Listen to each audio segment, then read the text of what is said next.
Nonprofit professionals, have you thought about using gift cards? They're especially helpful this time of year. Think holiday gifts for the whole team, year end bonuses, and even direct support to families in need around the holidays. Charity Charge has a free gift card program just for nonprofits with no sign-up fees or ordering minimums. Text or email a digital card for face value, no extra cost, or ship a physical card if you prefer. Let our team support your year-end projects and save money on your gifting. Visit charitycharge.com to learn more and beat the holiday rush. Now, on to the episode. Thanks for tuning in. Hello, everybody, and welcome back to the Nonprofit Spotlight series hosted by Charity Charge. This is Grayson Harris, your host, and today we are joined by Andrea Kroom. She is the Executive Director of InAlliance, and we are really excited to dive into the work that they're doing today. Andrea, thank you so much for coming on. Thank you so much for having me. Well, can you tell myself and our audience a little bit more about the work that you're doing at InAlliance? So, InAlliance is a nonprofit, and we were founded in 1952 by a group of parents who needed something for their adult children to do who aged out of the school system. So, we work specifically with adults with intellectual and developmental disabilities. We currently serve over 300 folks within 7 counties in the greater Sacramento area, and we employ over 280 staff to provide that work. We actually provide various services. I like to say we have a little bit of something for everybody. So if you're into work or you're wanting to volunteer or you're wanting to live on your own, all of our services are geared toward helping people be as independent as possible and providing just the level of support they need. So we like to say we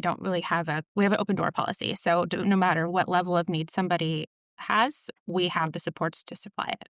Thank you for the work that you do. Within this space, I know there's a lot of misunderstanding about the kind of services and support that organizations like yourself do. What would you say is, maybe the largest misunderstanding within your community around kind of InAlliance's role and the support that you bring for the members that you support? I think there's a misconception that we do a lot of I'll say so. InAlliance has moved away from congregate group settings, so a lot of day programs, employment programs, and residential supports are provided on a space that the agency owns. We do all of our services in the community, so we meet people where they are. Our independent living and supported living services are done in an individual's own home. So if they no longer want our services for some reason, then they don't have to lose their home. Same with people's job placements and volunteerism. So we're going to where people live in their community, helping them access the community, make connections there, and then so we can fade and hopefully allow people to be live a life like you or I. That's incredible. I think that context is so important because maybe, and I'd love for you to speak to this, but have y'all felt that that's increased the agency and kind of almost normalcy, kind of having that approach where you're kind of meeting people where they're at within either the community or their homes versus making them all kind of come to a more of a kind of assisted living environment? Absolutely. We believe in the fact that people can live a life like you or I. Our mission is that we believe people with developmental disabilities have an absolute right and responsibility to participate fully and equally in society to maximize their own quality of life. So we want people to be a part of their community, but we also want them to take some action in that, right? Where there is a support, we're not there to speak for people. We're not there to do for people. We're there to do with people. I love that. And a part of that is, we spoke a little bit about the kind of living services, but then there's also these kind of work and life skills and training programs and employment. Can you speak a little bit more to that other kind of half of an alliance? Yeah, that's another large half of Yeah. our services. So, we provide supports for folks to find their own job.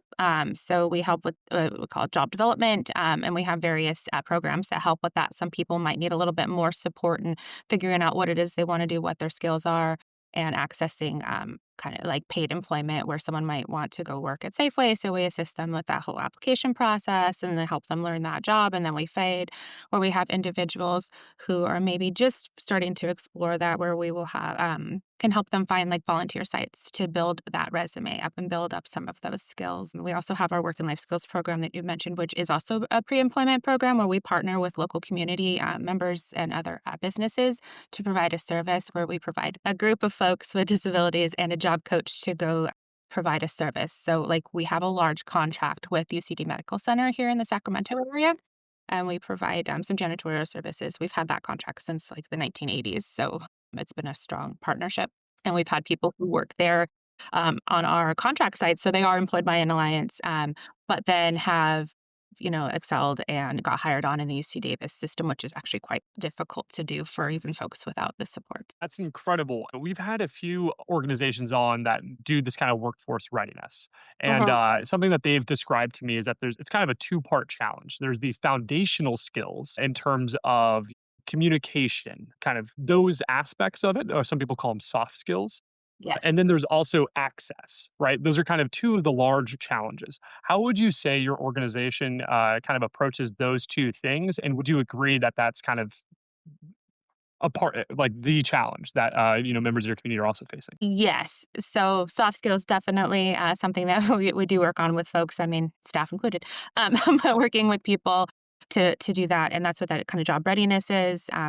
And then also, yeah, access is difficult. So trying to make those connections with community Such as those partners, partnerships that you folks have. really Yeah. exactly that people are an asset, and actually, like I think statistically, you'd have like less turnover, less call-ins and folks are like who have a disability as far as getting employment. But we had lost a lot of contracts over the last few years after COVID and things like that. So there, because businesses were struggling as well. So, but I feel like the strong partnership that we had, specifically like UCD Med, they figured out how to keep us even with some cuts and costs. You spoke to it briefly there, these challenges, right, that we've been facing as a nonprofit kind of ecosystem this year. How Mhm. has that been affecting you? You mentioned some of these contract cuts on more of that job readiness. How is it affecting kind of members of your community? I know like the SNAP cuts obviously, I mean, recently happened. I'm sure that that was a challenge. Internally, how are y'all kind of looking at this and making sure that, the people that you are supporting continue to get that support? Yeah, it's an ongoing struggle. I'll say, like, for, decades, we've had staffing issues, only, compounded by, like, increase of cost, increase of minimum wage, but no increases in our rates. And we have very little fundraising, so our board is looking into, like, how can we access a little bit more fundraising to help supplement, and give back to our staff. I Yeah. think we take a look at what supports are really needed.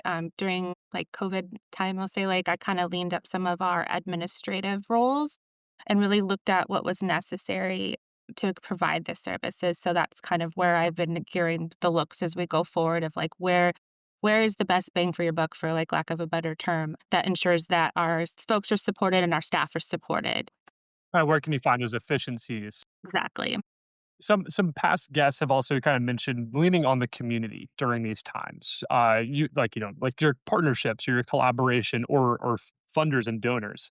Has that been a part of that conversation? Kind of like you mentioned, where you're talking with your board. Yeah, it's been a larger part of the conversation than it has in the past. We have never really been super successful with fundraising, but I don't know that we've put a lot of super effort into it because the large majority of our funding does come from the state, but our state funds are limited in access, right? So to make any real like changes or try to, really enhance our services, we do have to look at kind of a different way to do that. So we have families that are very supportive. We have, community members that are supportive, and we do have small fundraising effort. But yeah, kind of trying to look at how to expand that or what other things are out there that can help diversify our current funding streams.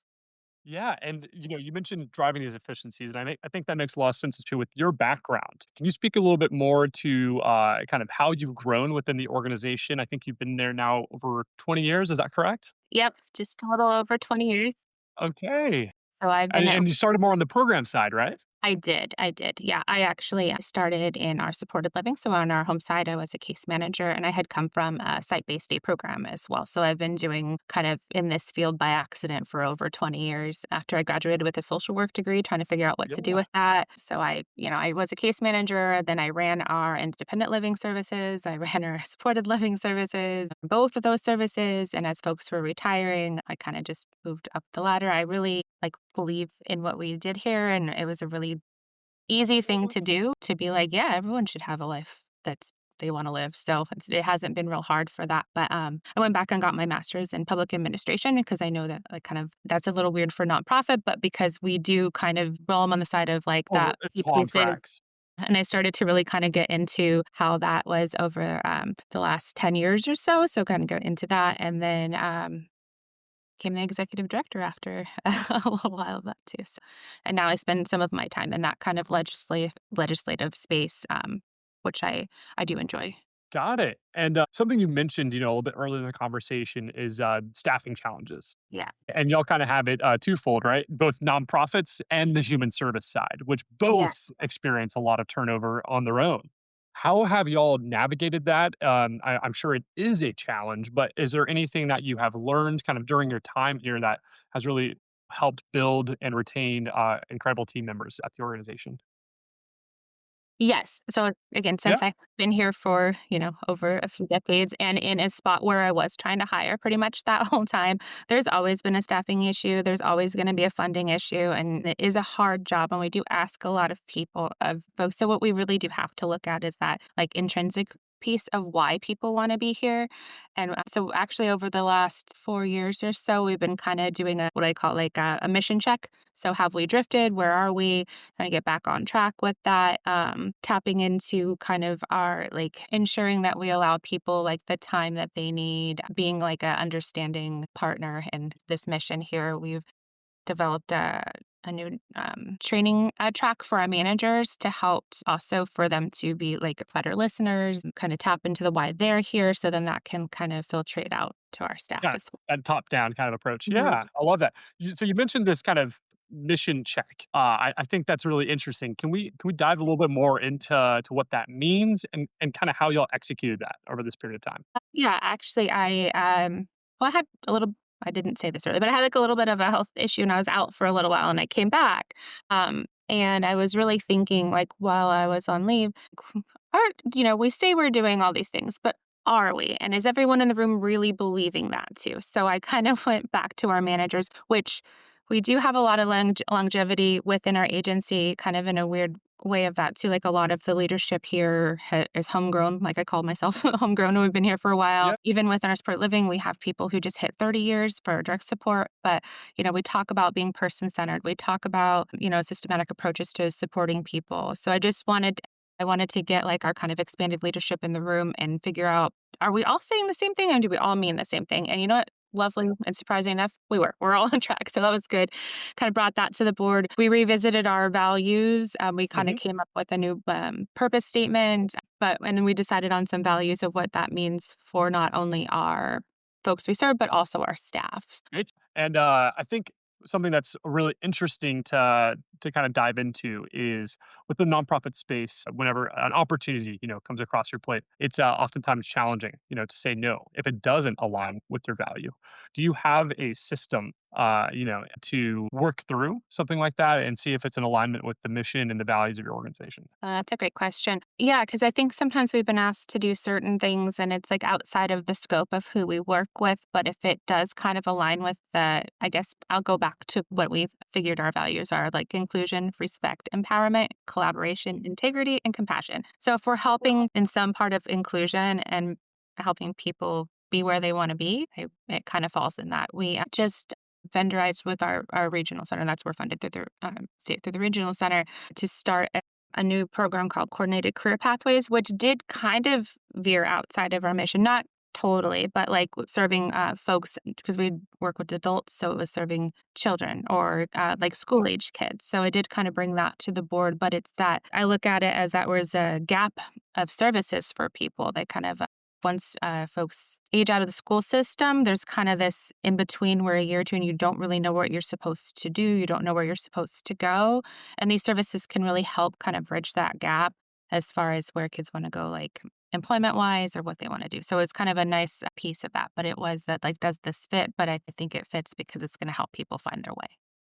Got it. I really appreciate that. Have y'all had to say no to something that y'all were excited about in these past maybe 4 years as you kind of identified and We did have we're talking with another group of something to look at a partnership, and it was can't recall who they were right now, but like more federal, like a larger like umbrella somewhere, and they wanted to do kind of more an expansive services with folks like within the prison system and things like that. And I'm like, that's kind of outside of our scope and outside of the focus. Like it was a really interesting piece to do, but also like the kind of built the expertise of where we are here, and I don't know that it quite fit Yeah. in me either. So we did have to not do that, which was unfortunate, and it might be kind of an interesting piece to go, but it just didn't fit with where we were. Got it. Well, I appreciate you sharing all of that. I think it's such an interesting challenge, right? That leaders, face is how do we kind of move forward with certain opportunities. And kind of on that note, as we come to the end of the year, how has what are y'all celebrating, this year, and what does the